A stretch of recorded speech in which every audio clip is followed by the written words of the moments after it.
Justin's with us. Justin's in Boston. Hey, Justin, what's up, man? Hey, Dave. Thanks for taking the time to speak with me. My honor. So I have a full-time job and a side hustle, and as part of that side hustle, I have an idea for an invention, for lack of a better term, that's been engineered and designed, and I have a prototype that is in the process of being made now. And as I look ahead to potentially bringing it to market, one thing that keeps coming up is venture capital. And I follow your principles. I run my life, my business debt-free. And I haven't heard you speak about venture capital. I was wondering what your take was on it, if it ever works, if it never works. And so I would just like to ask you what you think of it. It works if it takes you where you want to go, and where you want to go has to be a liquidity event that you put enough money in your pocket that if they take your baby and don't rock it, you're still okay and you walk away. Okay. But if you think you're going to have friendly partners who are just going to lift you up and cause all of your dreams to come true, no. A friend of mine's in that business. He says a venture capitalist is like picking up a hitchhiker, and then they carjack you. Okay. So, I mean, that's what I'm afraid of, because it's kind of the way it ends up being. Because basically, think about it. If you change shoes for a minute, the venture capitalists aren't evil. I've got several friends that do it, and they do it with a good heart. But if I'm going to drop, let's just say we drop $15 million into your deal, okay? And all you've got's the idea. So what I'm going to have then is control. Right.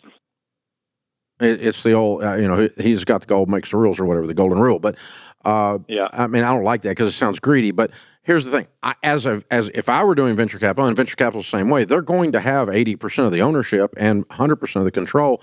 Now they'll probably leave you in the driver's seat, but they're going to give you the GPS to follow, and you're going to follow exactly and do exactly what they say. And if you don't like where they're going, toughies, because they now own it. Yeah. And that's the problem, is people think that it's like a method of financing, but basically what you've done is you've sold 80% of your business for a number. And they're going to dump money into it, and they're going to use that money to try to accomplish the dream that you thought could happen and that you sold them, which is to get this thing up into production, get it into distribution, and it become the widget of the year. And everybody wants one of your widgets, and it's on Amazon Prime and landing on front porches, right? And that's the dream. But if I bought the dream and I'm the venture capitalist, I drop 15 mil into this thing, then I'm going to own the results. And if it goes bad, I'm the one's got the biggest loss if I'm the venture capitalist. So, of course, I'm going to take control. It's very unusual for them to not have complete control of your business from then on, and the majority, the lion's share of the profits are going to go to them. But you're getting a bunch of cash influx to cause your dream to happen that you did not think could happen otherwise. That's how it works. So as long as you're willing to accept that in a sense you have sold your business. The problem comes when small business people or inventors think that this is just, I've got some money now to go do it however I was wanting to do it, and then they discover they no longer own the car, and they're in the passenger seat instead of the driver's seat. And it's very emotional, and it hurts your feelings, you know what I'm saying? Because you went into it with the wrong expectations. But if your expectation is, whatever happens, they're going to own it and run it, and I'm going to be okay with that, I sold it, but I'm going to hang around and work it with them, and I'm going to reap something more than I would have if I didn't do this deal, and maybe I get some cash up front as a part of the thing too. Maybe there's a liquidity event on the buy-in. Sometimes you can get that. If you're okay with all that, but most of the time someone that's got their heart and soul into something like you do, that hurts your feelings. It would hurt my feelings. Yeah, plus I'm a control freak, and I mean, I don't think I would be able to. I would digest that too well. Yeah, I mean, you have actually. I wouldn't suggest this either, but you have actually more control to just go get an SBA loan. Because then you're in control as long as you pay the payments. Right. And you own 100% as long as you pay the payments. But I'm not going to tell you to do that either. Obviously, I'm Dave Ramsey. I don't tell people to do that. So what can we do in your situation? Well, what we've seen people do several times, what type of product is this without getting too deep into it and blowing up your secret? It would be a part for an AR-15 rifle. Oh, very cool. Okay, I'm your venture capitalist. No, I'm kidding. I don't even do that. Yeah. But that's fun. Okay, the good news is here. Okay, so Ronnie Barrett's a good friend of mine that started Barrett Rifles.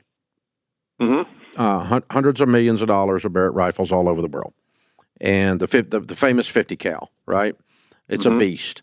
And so he started this in his living room. He was a photographer, but he's like you. He's an inventor and a bit of a spatial genius, and he built that first gun by going to the local machine shop and showing them how he wanted the barrel made, how he wanted the plate made, and then he would bolt it together, and then they would fix it, take it apart, and put it back and do more machining on it, put it back together. He would take it and shoot it, and it would blow up, and you have to do it again.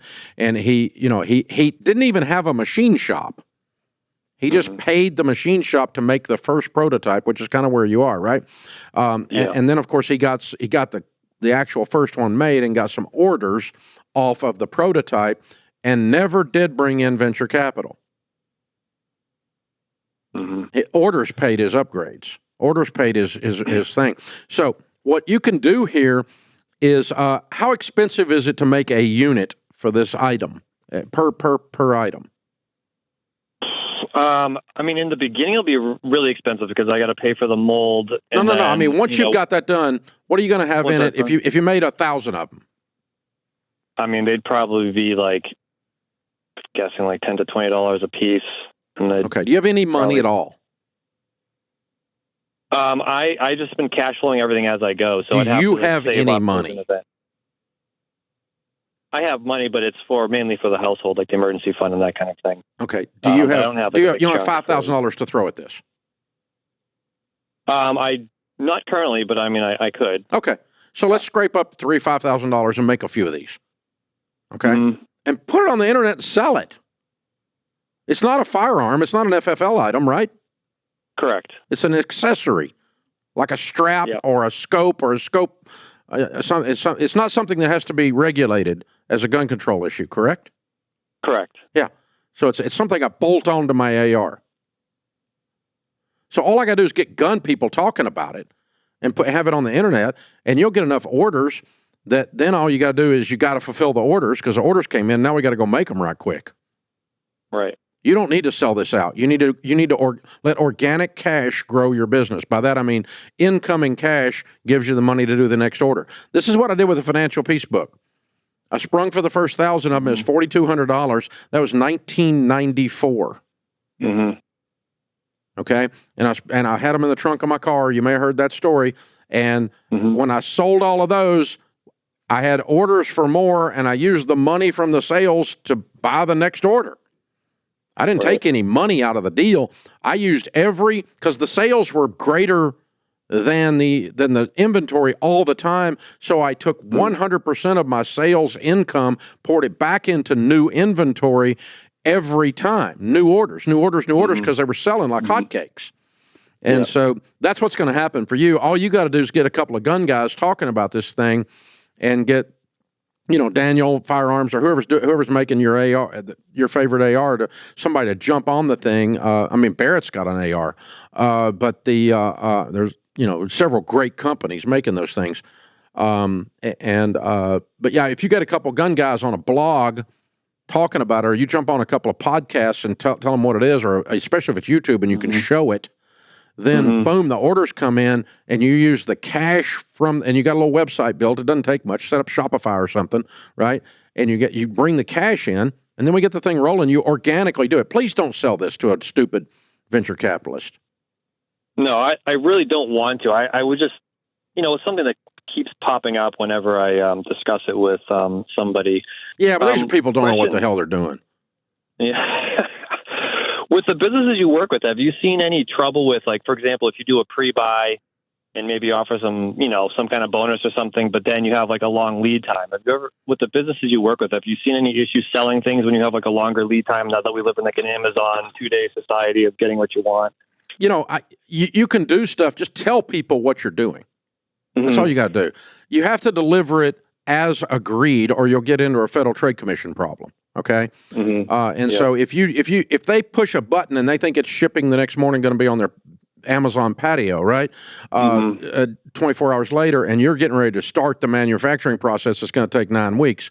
You're going to get a bunch of complaints, and you don't need that. So just tell them, I'm a small operator. I'm just coming out of the gate. When you place this order, we're going to build it and sell it and get it to you. It's going to take about 9 weeks. Expect that. Put that in the order. Put that in the cart when you load the cart.